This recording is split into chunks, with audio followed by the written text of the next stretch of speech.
Wanjin, did you know that Leonardo DiCaprio is my fourth cousin? We hail from the same Sicilian village. I think we talked about this last time. No, I said Richard Gere last time. And we know where all the good genes went. No, my genealogy is complicated. Ladies and gentlemen, this is JoeJinMovieSoAwesome. I'm Joe. I'm Won-Jin. Oh, before we start, big shout out to Prickly Pear. I'm so sorry I forgot about you in our shout out. You left a lot of reply in our channel. And yours this time was for Frankenstein, and you said every Frankenstein, every Toro movie is the same, where the monster is the pure person and human beings are evil. That's a very valid criticism. You could argue that Martin Scorsese movies are all the same too. It's about a troubled male in a very dark world, getting through it. So that's a very valid criticism. Big shout out to our triple trouble, of course, Scott Walker, ZZ, Voida Parrot. What's up, ZZ in the building? Our number one subscriber, Uy-chan Hong, known from Indonesia, Zach Miller Does Movie, Fatal J, Kayla Marie, Jasmine, Music, Russian ID, Soulless Trenchcoat, Maxon, the King of Elden Ring, and R. Allen, thank you so much, and all our 72 subscribers.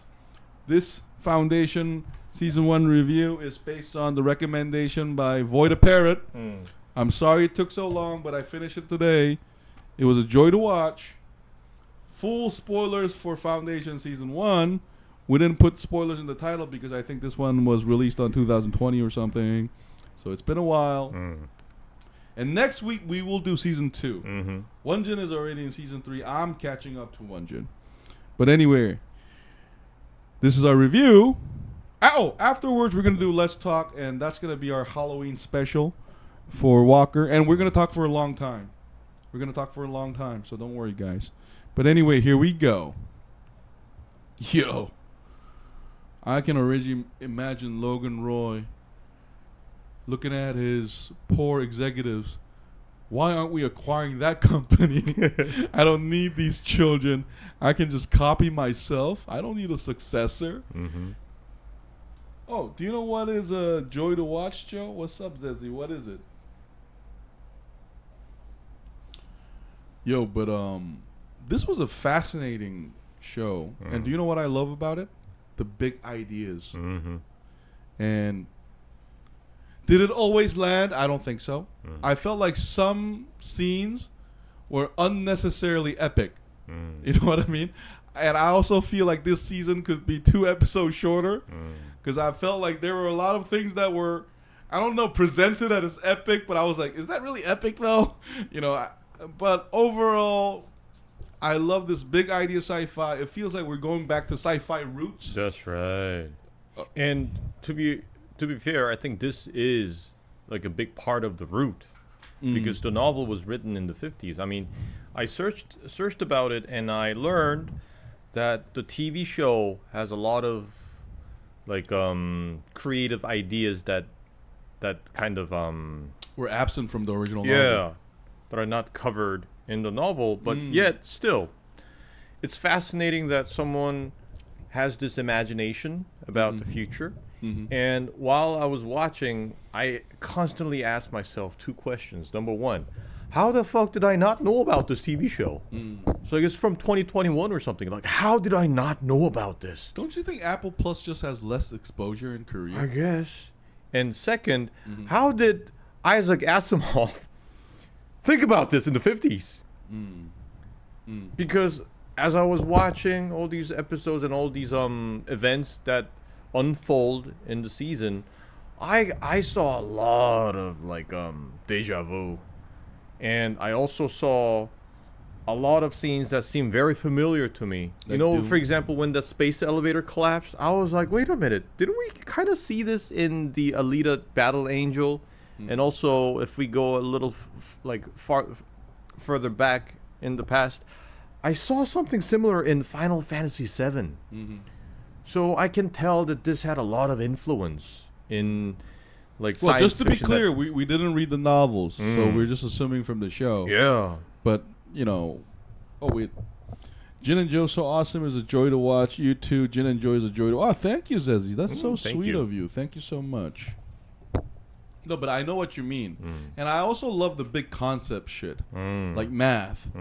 Yo, Wanjin, there was a lot of math in this one, and I gotta be honest, I didn't understand none of that shit. Yeah, me neither. But you know what I I'm like, did? okay, prime radiant. You know what I did?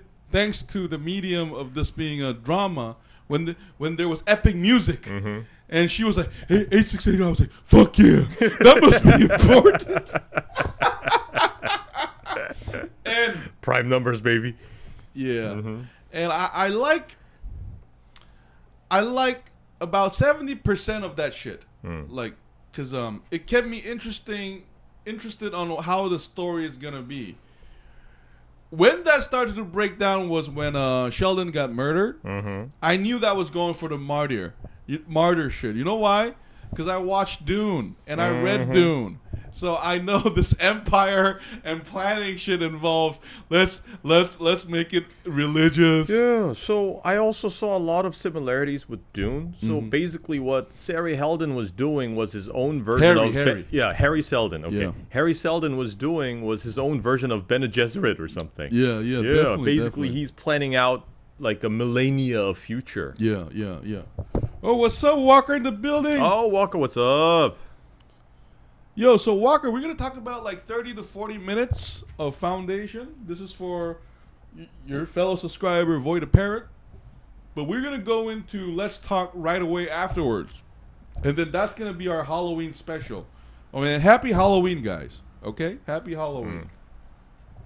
No, but I know what you mean, Wanjin. Like, and I gotta be honest. Some visual shots were fucking beautiful. I'm sorry to curse. So beautiful. I'm trying to curse less. It was really beautiful because I'm Leonardo DiCaprio's 8th cousin, and I never seen him curse. Well, did you say like 4th cousin earlier?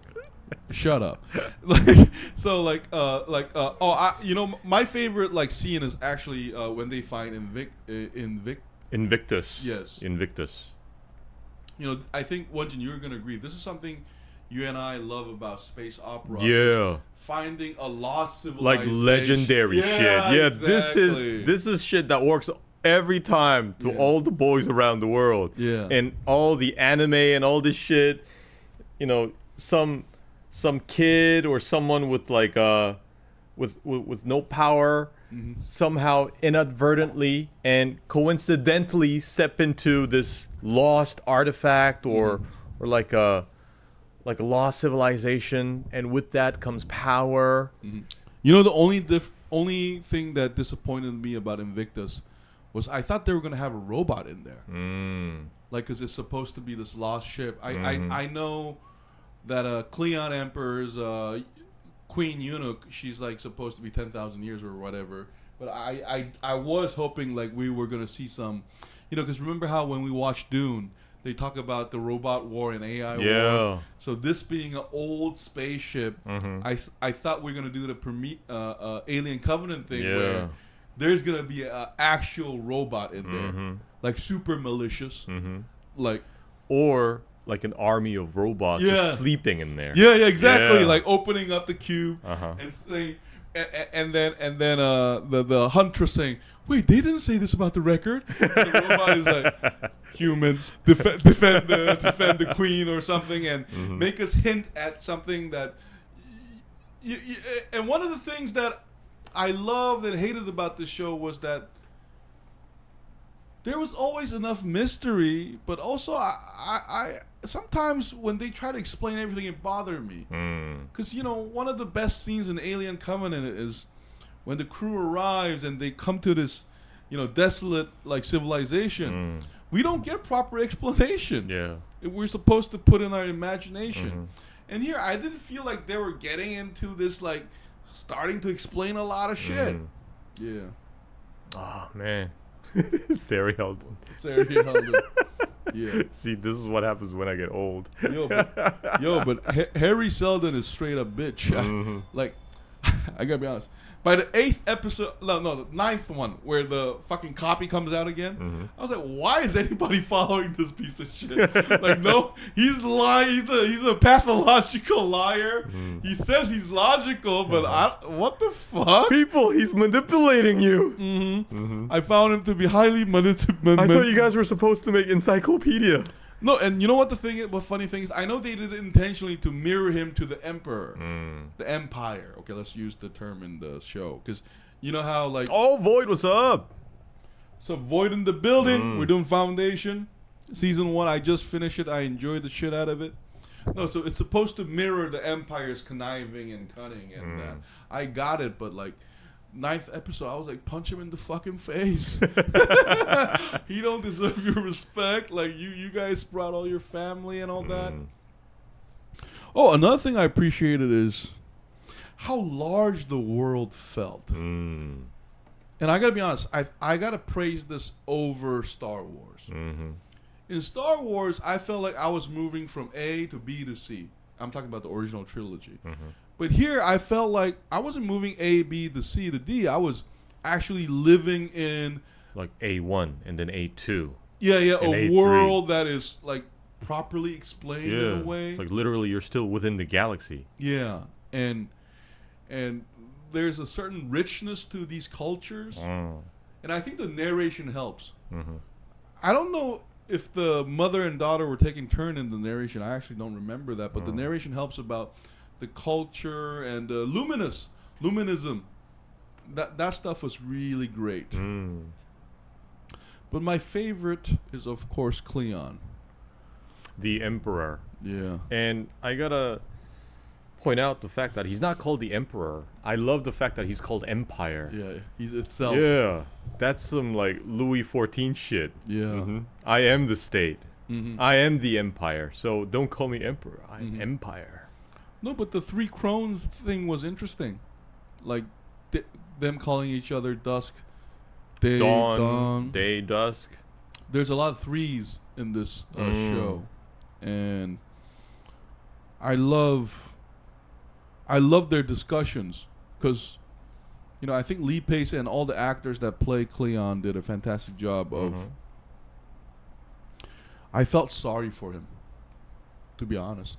Even when it's Day, the prime version of the Emperor, you can't help but be like put yourself in that robot's perspective and look at them. Demerzel. Yeah, Demerzel. Is that her name? Who we're gonna talk more about, but you feel a little bit sorry for them because it's a lonely job. It requires a lot of ruthlessness. And remember, because they're clones, they don't have parents.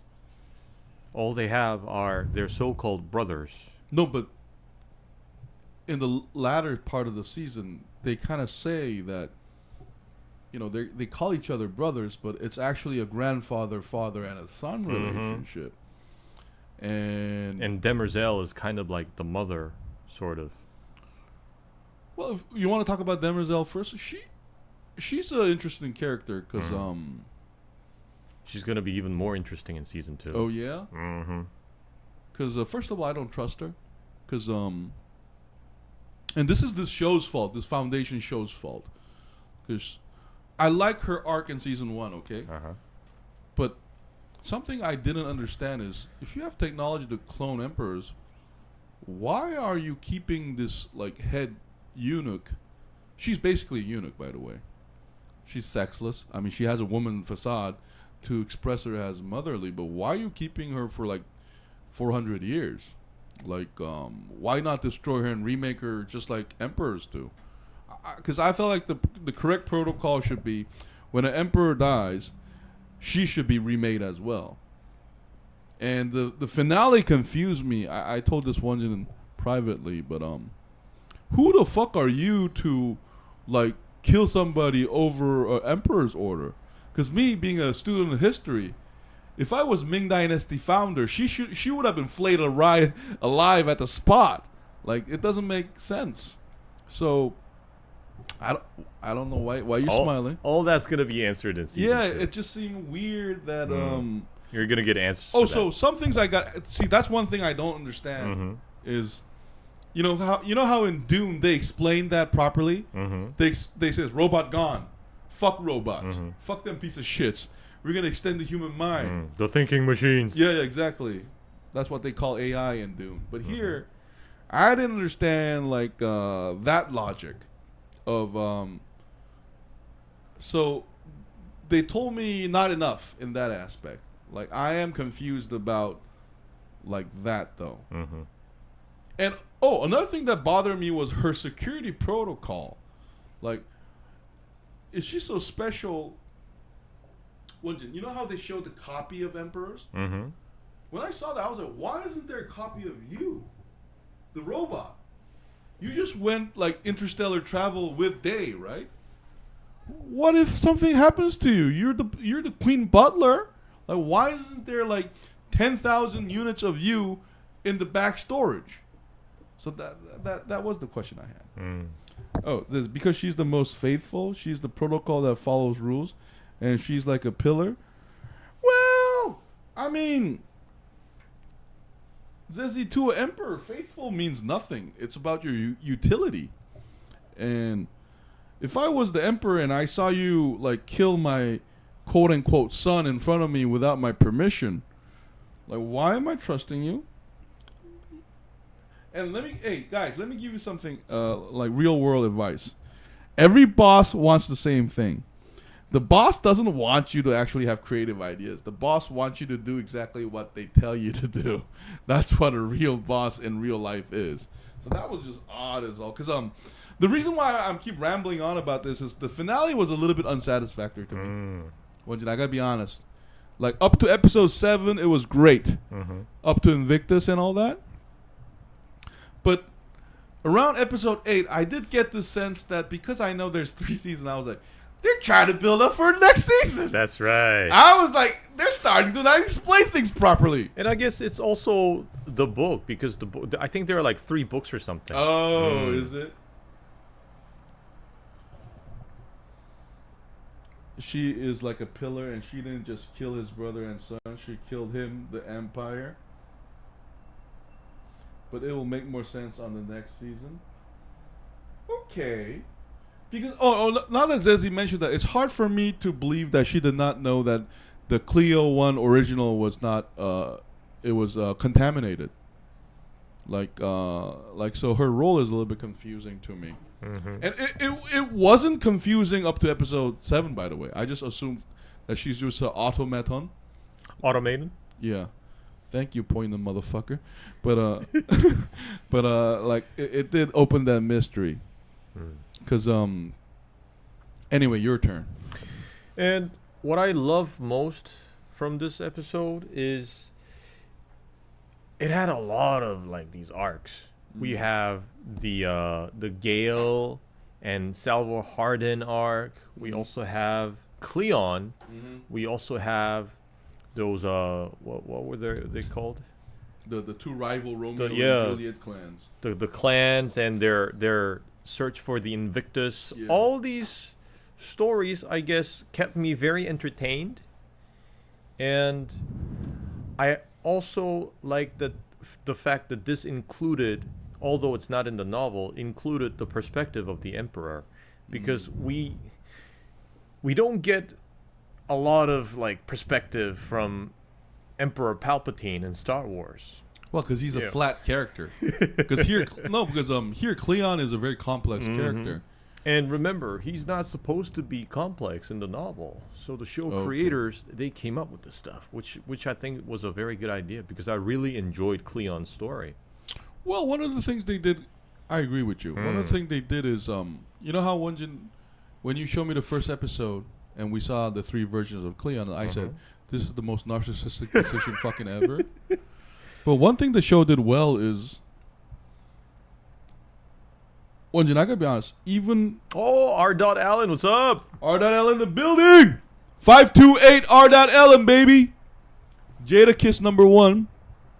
But Wanjin, you know what I found interesting was that even before we later learned that Cleon's, the original body was contaminated, I felt like they were different people. Like they were like, you know how the mask is coming off? Like they're not really pretending to be different, but you know how when they show the is it the mural or their boss heads, and they showed like, oh, Cleon the painter, Cleon the alchemist. I was starting to get the sense that you guys are a little bit different, you know, and of course later that like climaxes, but I have to praise Lee Pace's acting and the older actors acting, because Brother Dusk.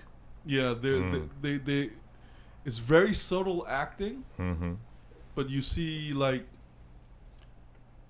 how age can also affect your like happiness. Remember, the painter was becoming more like sensitive, more unhappy, irritable, and I guess it's because your days are up, and because the resentment. Yeah, and you saw what happened to the Dusk of your day, so you know where you're headed to.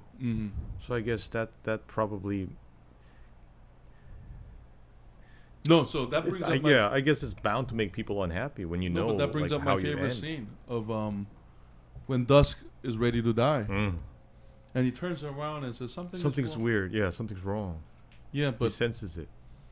But when the woman, she sings the lullaby when he was a baby and puts it, that's when I knew that these people are not happy people. Wait a minute. Oh, I gotta.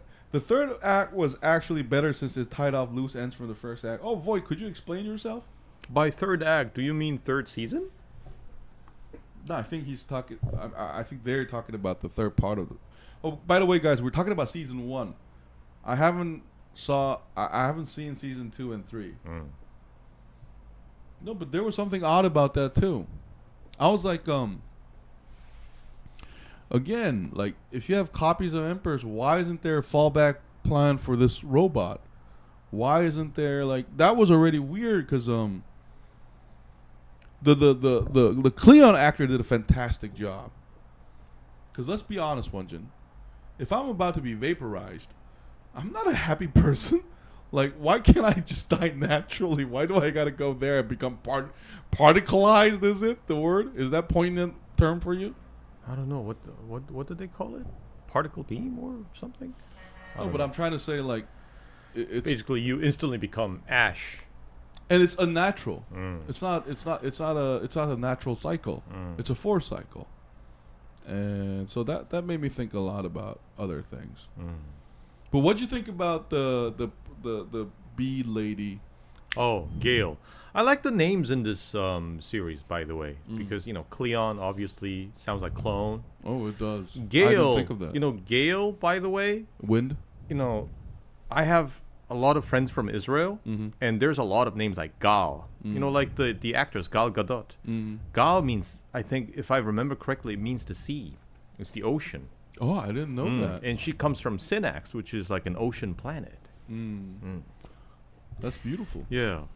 And I don't know. She's not definitely one of my favorites. Why not?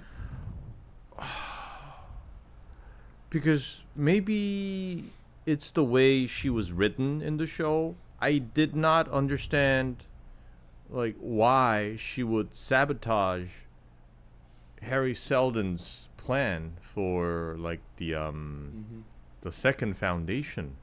Did she really have to do it? So I didn't understand some of like the decisions she's made. And I don't know.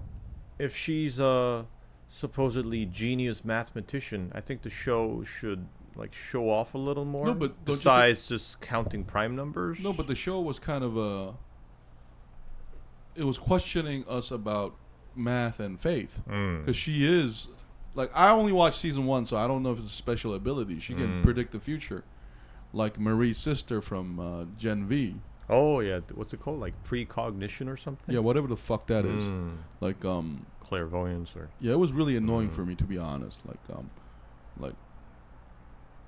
because they muddle, they play with that with the Emperor doing the fucking 170-kilometer march. Well, yeah, that was my favorite part of the whole season. The spiral, that spiral thing. I really like that. it gave a lot of depth to the Emperor. And you know how after like he finished the spiral, we like deep inside we have this hope that maybe he becomes like a changed man. Yeah, it was bullshit. But it was bullshit. Yeah. No, that was really sad. Because the android's revenge. I hope that you found not emptiness at the end of the fucking pond. Like, there's nothing sadder than being soulless. You know, it's the ultimate fuck you. Like, you made me kill the Proxima I wanted. Bitch! You still gotta see me on Monday. Because I gotta change your diapers, bitch. Oh, Void. Brother Day post the fall was more competent and level-headed than Brother Day during the fall. Third act adds in last 3 to 4 episodes. But Void, are they though? Because I haven't seen season 2, so I do have a question though. Is Brother Dawn, not Dawn, but Dusk, is he also contaminated? Maybe. Oh, the show never explains it. Void, she felt betrayed and didn't really sign up for a war with the Empire. No, but Void, I think that theme, I have to say this. She's been... I kind of disagree with you, Wanjin. About what? About Gale? Yeah, about her characterization. Because I felt like the show did a great job of how she's been in war her entire life. So when she found Harry, she was fucking ready already. Because she's been fighting bullshit her entire life. But on day 1 of meeting Harry, yeah, she's basically backstabbed. But that makes the show interesting though, because we're in her shoes. Remember, like, so she's like Galileo in the fucking in her imperial planet. Yeah, like in this imperial 12,000 year whatever. So that was actually interesting. I found more annoying the embryo thing. That shit bothered me. When they explained it like, oh, you're not really my daughter. I put an egg in there. I thought that was kind of a Deus Machina. Is that Deus Ex Machina? Thank you, poignant motherfucker. So, poignant. I said poignant. What the fuck are you? This guy keeps like. No, man, I'm just fucking with you. This guy keeps. No, but I felt like that was too convenient. Because I honestly, Wanjin, when I heard that, I wanted to turn off the screen. I was like, you build this shit up for like 9 episodes. And then you do this shit? Like, this is like some interstellar shit. So I didn't like that. I didn't like that. I thought it was too convenient. And this biological shit was kind of okay, you could argue they hinted at it with Cleon, right? So I'm asking them, why aren't everybody copying each other? Like, why do we need? I said it correctly, Zezzy. Thank you. Zezzy's laughing in joy with me. Anyways, the spiral part and the hunt for the Invictus, those two were my favorite parts. What did you think about the Huntress? She was pretty cool, but I guess it ends there. Am I a child if I was hoping her eyes would shoot lasers out? That would have been awesome. Yeah. That would have been awesome. Yeah. But what I didn't like about them is the fact that they all dressed and looked like some sort of barbarians. Because remember, these guys are still capable of space travel. Do we really need to depict them like that? Like with bow and arrow and shit? Do we really need that? Well, they were supposed to represent like that Native American thing, don't you think? Yeah, but still, I think it was kind of like seeing those orcs in The Hobbit and what's it called, Lord of the Rings. I didn't want to say this, but Wanjin, now that you brought that up, I can't deny that every cool role went to a woman of color, and every piece of shit went to white men. So, guys, did you guys notice that? Because, like, Wanjin, I bet my bottom dollar that is not in the original novel. Now, think about this. Okay, then what's up? Who's the whitest and blondest of them all? The mama robot. Yeah. Oh, Huh. Hey. If you think about it, makes a lot of sense.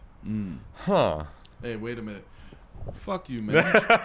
You just gave me a spoiler. This poignant motherfucker. I didn't give you any spoiler. I just gave you a suggestion that if we follow this racist logic, like white supremacy, then no, but you said it like it was true with your smug fucking face. Because and Demerzel your grammar would be pronouncing, like correcting fat Aryan, Korean like lips. the most Aryan of them all. Your garlic smelling Blonde, armpit. blue eyes. This motherfucker just his garlic smelling Korean armpit. Just it's like it's called they're stuck in Korean. Like it's called like being very arrogant. Like he knew something that I didn't. So I'm just gonna stop there. I'm gonna stop speculating because you're gonna ruin season 2 for me. Man, you're still gonna love it. Oh yeah, there's plenty of surprises there, and also some intriguing characters. Oh, new characters we're gonna get, and hint hint. Well, I shouldn't say this because you might be disappointed because I was disappointed by it. Okay, then don't I'm fucking. not gonna say anything. Don't fucking say it. But there are a lot of like interesting elements in season 2 too. Okay. Oh, another character I did like was Wire actor, father. Oh. Yeah. The cop, the detective. Yeah. I forgot his name. McNulty's friend. Oh man. Yeah. What was his name there? Lester. Yeah, That's right, Lester. Lester. We know him as Lester. Yeah. He has a name, but we know him as Lester. My favorite dialogue is, "I wanted to bang your mother. That's why I decided to blur the foundation." That's the realest word any man spoke. I didn't give a fuck. And no, she didn't want to hear it. Yeah, I just wanted to bang your mother, dog. I love the baby. That was one of the realest shit, and he brought such a charm to his role. He went out like a boss. Yo, he was in John Wick. Oh yeah, that too. Yeah. He was He's a also great in John Wick. character actor, just like that. Don't mention he who shall not be named. What? Void, what is this? This is another. There is a pattern. All the cool roles are people of color that dress like natives. The whites live in a castle. Don't mention he who shall not be named. That's a Harry Potter thing, right? Voldemort? No, so hey, what other favorite character did you have? I guess my favorite here was Cleon. Cleon's character was my favorite. Lee Pace. Yeah. And my second favorite would be Salvor Hardin. I like No, but Salvor Wanjin, Hardin. you lied to me. You said the prime number was important. I didn't feel like that mattered so much at near the end. I did? Yeah, you told me, Joe, when you watch this, remember the prime number, you said. And then Didn't I say Prime Radiant? No, you said the prime number, the 86 whatever the fuck the number she was mumbling. Oh, I was saying that's like a hint to something because that's a mathematician thing. No, Because but that was before you knew that mathematics was gonna be like a core of this foundation stuff. That's why I mentioned it. no, but I Because was math waiting. was gonna be a big I part. was waiting for your payoff till the finale. It didn't go Oh, she was just shit. counting primes. That's it. That was And by the way, prime number itself is very interesting because all our like modern, like what's it called? well, Digital security revolves around prime numbers. am I talking about the real world, motherfucker? I'm talking about the fucking show. Back to you. You said oh, that was a small spoiler. Oh, so does it become important in later seasons? The 8, 6, 7, whatever the hell. Not so far. Up until the point I watched, not Okay. really. Oh, I did have another problem though. They didn't explain the tech properly. I felt like Dune explained it better. Yeah. I know it's still made up BS, but I like Dune's explanation better, where they have the people who got drunk. The spice is basically a cheat code for everything, but here they didn't explain how they fold space, like how are they doing this. Oh, and another thing that disappointed me was the action. Was it bad? No. But was it, because remember, we live in a post-Star Wars world. We've seen some like amazing sci-fi action. I don't think they delivered that enough. I guess maybe they were constrained by budget. That's my guess. You think so? Maybe. That was a small spoiler. The letter M. It's magic, Joe. Yes, it's basically magic. The augmented humans were not explained too. Like I did have a lot of questions, and I did want to know why all the robots were wiped out. Like, what's up with that? And another thing I wanted to know was Cleon's predecessors. Like, what made... Maybe this is going to be... Oh, you mean before the Genetic Dynasty? Yeah. You do get some more explanation in the second season. Oh, you do? They do mention, like, the previous emperors and empresses. Okay, because that was my question too. Like, what made Cleon look at that and decide that I'm just going to go just be me? So, stuff like that. But overall... I love the scale. I love the ideas discussed. Big ideas made, Wanjin, to quote you from last time, entertaining. I didn't need to think because I was too stupid to think.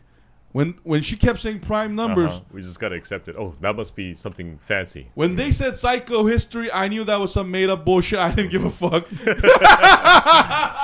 Somehow mathematics can predict the future. When they math with the fucking dust there, I was like, yeah, fuck that. This is a TV show, son. Like, I don't feel stupid from that. But anyway, before we end it, anything you didn't like, though, Wanjin? What I didn't like was that, you know how it started with the mystery of the vault? Yeah. I think the payoff wasn't as powerful. It was as too I had hoped to be. predictable. Because then I got a question. Why was that field there in the first place? It's like, was it really necessary? Yeah. Yeah, because I got to ask myself then, why did Hari Seldon put that force field? I was honestly hoping that was like Gale stuff. You know? And I was... Listen, by episode 9, I didn't give a fuck. I was hoping that shit would transform and start stomping on Terminus or whatever the fuck. Like, and another thing is, I hated the fact that the alien stuff was a false flag. I would have actually preferred it to have some, like, alienness to it. Like, even more mysterious.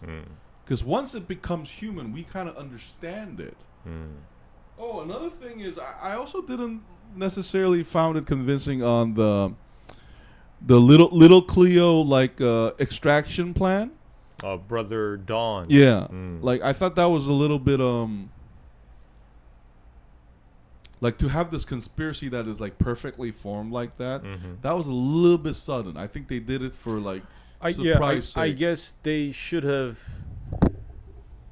unfolded a bit more gradually, letting us know that that girl was part of this like a bigger conspiracy that's been building up for decades. Yeah, but it was kind of abrupt. But I did like the surprise, and I also liked the surprise that the Empire already knew about it. The older one. Yeah, he had already known. Yeah. How'd you like the Day telling her that I just killed all your family members and everybody? I love that dialogue. And Lee Pace delivered it so well. It was really scary. Yeah, with that arrogance. And then, like, torture forever. Yeah, nobody knows you now. Nobody remembers you. But my favorite part of that dialogue was the first time he admits that the younger Cleon is like a son to him. So when I see season 2, I can't wait for him to like meet the new, like the spare version. And you know, because you could argue that we all have our fathers and sons and our ancestors within us, right? So that dynamic, that layer to Cleon was really fascinating. Yeah, her punishment was brutal. Yeah, it really was. So anyway, shall we give a number grade, man? I would give the season, I would give it a 9. That's excellent. You didn't find it too long? Very well. I was okay with it. Yeah? Because with every episode, I was like fascinated. And the only thing relieving me of my anxiety of this like ending was the knowledge that there are 2 more seasons. That's how much I liked it. We should have came out this like vanilla. then I think we would have had maybe a better episode, like a better experience. Mm. Because I'm coming in knowing that there's gonna be extra seasons, so that may have blocked my like joy in watching it a little bit. I'm gonna give it a 8 because I still feel like it could have been shorter. My big problem is there were some moments that I did not find epic, but the show kept telling me it was epic. The music turning on, and the Helion. I do feel like Gale's like travel was a little bit long. Like around episode 7 or 8 was it? I was like, please explain to me what the fuck is up with the Dark Star and all that. Like, stop with this baloney. Like, what the fuck? I don't care about like this is a show. You lost your hot boyfriend. That's too bad. But you're a TV character. Now you're an accomplice to murder. Yeah, now explain that shit to me. I was like, no, when she hammered the screen, I was like, see, this is the problem. I know that it's going to be okay. I was like, there's going to be a season 2. And the moment you didn't die this long, I was like, you're not going to die. So, like, it kind of, like broke my focus on that aspect. And I also like all these themes that you see throughout the season. You know, for example, like this question of identity, the question of like legacy. Also, we have a lot of like very strong hints to religion here. So it's very ambitious. And I like the fact that this was made in 2021 when we have the technology to portray all these ideas into a visual spectacle. Had this been made, I don't know, 20 years earlier, it would have been pretty funny. Oh, another scene that I love was the conversation between the robot lady and the Proxima candidate. The poisoning scene. That's when I knew I couldn't trust her. That robot. Every time she cried, I was like, there's something wrong with you. Did you feel that her emotion was genuine? I did, but I also know from reading a lot of history that a lot of genuine motherfuckers were also mass fucking murderers. And I was like, you know what I said? Well, you're still poisoning her. And just makes me more dubious about... Because when Gale got angry, I felt like it was pure. But you already told me that you're like 10,000 years old. 18,000 years old. Okay. Still, like once you beat a certain number, you know, I'm not thinking like 10,000, 8,000, whatever the fuck. But I was like, huh. So that made me feel like you are a worse kind of Brutus. You know how like, Wanjin, let me give you an example. Let's say someone shot you in the head and say, I fucking hate you. The second one is someone shoots you, but he keeps crying and say, I didn't want to kill you, but I'm still gonna cock this gun and shoot you in the fucking head. Like, who would you hate more? I don't think that's a fair comparison. You don't think so? Because she doesn't have free will. You have to understand that she's a robot and she's wired to follow commands. And that bit of free will she has hates doing it. So I guess it's like a different situation here. Oh, that makes it even worse. You're like one of those serial killers that feel sorry to the victim after you did it. That makes it worse, Won-Jin. Like, that actually makes it worse. And that's why I think she tries to make it as easy as possible for Proxima. Because she's trying to take her out with as little pain as possible. How about self-termination? Don't you think that's more brutal? No, I mean, like, the robot can end herself, no? Don't you think it's also wired to prevent itself from doing that? No, but it just makes you a more bizarre killer. Like, no, that's all assuming that she's a human, but she's not. She's a machine that needs to follow a program. Yo, Wanjin, if I ever watch the Texas Chainsaw Massacre again, and they make that murderer cry while killing, I'm not watching that shit, man. That makes it worse. If there is like a secret boss who's programming the chainsaw killer to do those things. All I'm saying is there's something more noble about the bad lieutenant purely enjoying his evil. Doing bad and knowing that you're doing bad. Yeah, then someone who's crying, bawling his eyes out and still mass murdering people. Like that motherfucker makes me sick. That's all I'm saying. Void. Well, she doesn't have a choice in that matter. She's a robot. Okay. No, but Void, here's the problem though. I don't know the rule of robot. And here's another thing. I don't trust Cleon and her explanation on the face of it. Because they've already shown me through the show that they're liars. So when they give me an explanation, I don't trust it face value. I think there's something more going on. That's what I have a problem with. And Void, another thing is, she's the only robot I met. I don't know other robots. Like all I'm assuming is her state of word might be very different from her actual actions and intentions. If I meet another robot who is genuine and honest, maybe I can compare them. But so, like, that was my problem. I don't trust her. Just like I don't trust Cleon. I think the only time Cleon showed true emotion was when Day was holding on to Dawn, his quote-unquote son. Because, you know, he just came back from a pilgrimage, and he was like, oh, fuck, life is complicated. Shit, my son died. What the fuck?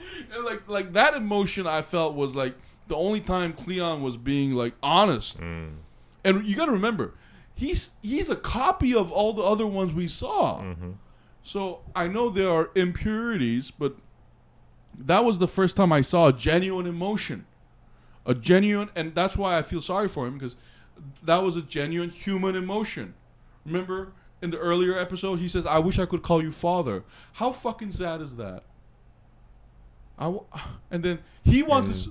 Yet you cannot empathize with a robot.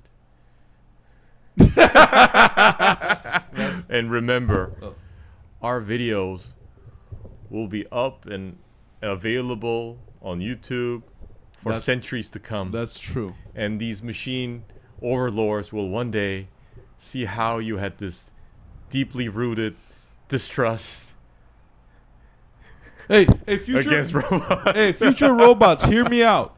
This guy is putting words in my mouth. I did not say I distrust all robots. Listen to me, lords of the robots of the future. All I said was I don't trust her. What the fuck was her name again? Demerzel.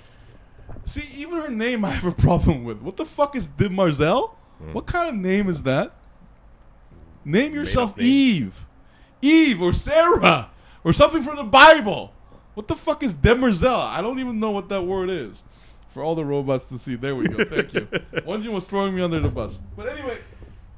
Hey, Void. Hey, I want to thank Void for recommending it. I'm sorry if I got a little emotional. I had a lot of fun watching it. So, JoeJinMovieSoAwesome gives Foundation Season 1 a 8.5. Right? You give it 8.5. I have the most empathy for Demerzel. Oh shit, this is not fair though. You guys watch the next season. I'm doing this vanilla. Oh, so Void, next week we are gonna do Predator, Badlands, and Foundation Season 2. Okay, those two are a promise. Might be from French. Okay, you know, like Mademoiselle. Mademoiselle means miss. Yeah. Oh, so Void gives it a 9. Yeah, it was almost 9 for me until it was too long. But the space scenes were beautiful. The space scenes and the Invictus scenes. Invictus was so awesome. Yeah, it was. Yeah. What'd you think about the execution scene? Which execution? The gal's boyfriend getting executed by being dumped. Oh, that was brutal too. Yeah, that was really sad. He was thrown out like garbage. What do you think about the spacers? What do you mean the spacers? The augmented space navigator guys. Oh yeah, Void. They're interesting. They needed to explain more of that. There's not enough explanation. We do get a little more story of them in the second season. Okay. But in the first season, I don't think there's enough explanation. No, but like Void, if you want to talk about that, I had this problem. You can already clone people, the Emperor, as much as you want to. You have 10,000-year-old robot. You can augment human. I felt like, given the technological sophistication the show presents, they didn't show enough of that result. I felt like there should have been more like people with 8 arms or like that's why I was hoping for Invictus robot. Like I was hoping for like I hate to mention this show, but Attila Battle Robot. Alita. Yeah, Alita yeah. Battle Angel. Yeah. Where she's also like lost tech. yeah, because like Wanjin, like killing machines. I gotta be honest, don't you think it kind of doesn't make sense where there's like no cybernetic enhanced individuals? You have a robot that can repair themselves for 10,000 years. It's just kind of like Dune. After the war with the robot, they strictly forbid all those like augmenting technology, No, except maybe for the spacers. No, but like I said, Dune explained it more properly. Here they kind of leave it in the open, like. So when I see a robot near Emperor, I'm like, wait, is there a empire-wide ban on robots? Why isn't anybody making robot by themselves? Why isn't there Optimus Prime and Megatron running around? It's forbidden, and Demerzel's identity is only known to the Emperor himself. I think. Void, now that you mentioned that, another thing is, once they showed me the augmented human, I thought the Huntress will literally like pull out her arm and make it a fucking bow or something. Like no lie. Like if you can make elongated human beings that can withstand folding space, right? I'm assuming other. What? He's like, then go watch Dune and stop complaining. Then I was answering Void's question. I'm gonna start giving you guys. Okay, Zed the Betrayer. No, but I was hoping like she would like literally pull her arm out and make it like a cross some like RoboCop shit. No, because come on, she already did this. The eye thing, yeah. Why are we stopping here? This is a space opera. So that's my honest explanation. But anyway, JoeJinMovieSoAwesome gives Foundation Season 1 an 8.5. This was a fantastic like sci-fi entertainment. I had a lot of fun with a lot of big ideas that I didn't understand, that I pretended to nod along, and I had a lot of fun. So anyway, guys, we're going to take a very short break, and Scott Walker, we're going to do the Halloween special and do Let's Talk right away. But the heads up to Void, Foundation Season 2. And next week we have to talk about the House of Dynamite, I Right, think. right. Oh. And also we got the new the Badlands, Predator Badlands coming out. So Void, next week is going to be a super pack week. We're going to do House of Dynamite, Predator Badlands, and Foundation Season 2. And then do Let's Talk. There's a new season of The Witcher also. There's Witcher Season 4. Although Henry Cavill is no longer there. Now it's Liam Hemsworth playing with The Are you Witcher. sure they're going to drop the whole season, though? It's already dropped. Oh, is it? Yeah, it's already dropped. Okay. Oh, wait. Void, there was a raid on a illegal augmentation facility after the space elevator was snapped. Oh, okay. So wait a minute. Badland 100%. Predator Badland 100% because it's a movie. Dynamite. House of Dynamite. House of Dynamite 100%. Foundation Season 2? 65%. The reason why it's a long series, it's super long. And then what was the next one? Witcher. So anyway, guys, JoeJinMovieSoAwesome gives Foundation Season 1 an 8.5. We're going to take a short break and come back. This has been JoeJinMovieSoAwesome. I'm Joe. I'm Wanjin. We'll see you guys in a We'll bit. be Bye, right bye, back. bye. Did you know that? Never mind. I was going to say something really stupid. That I was a genetic cousin of Beavis and Butthead? No, Paul Newman, motherfucker. But no one would believe me, so that's why I stopped, because it's super unconvincing. I was hoping Wanjin would nod along, but this guy keeps correcting me, and I knew you would not take it at face value. You would say, fuck that shit. It's not Paul Newman, it's actually Jack Black. Why would you say that? Joe secretly has a great singing voice, just like Jack Black. No, but why does that require Jack Black? I could just have a great singing voice without Jack Black. Because he rocks. No, that's true.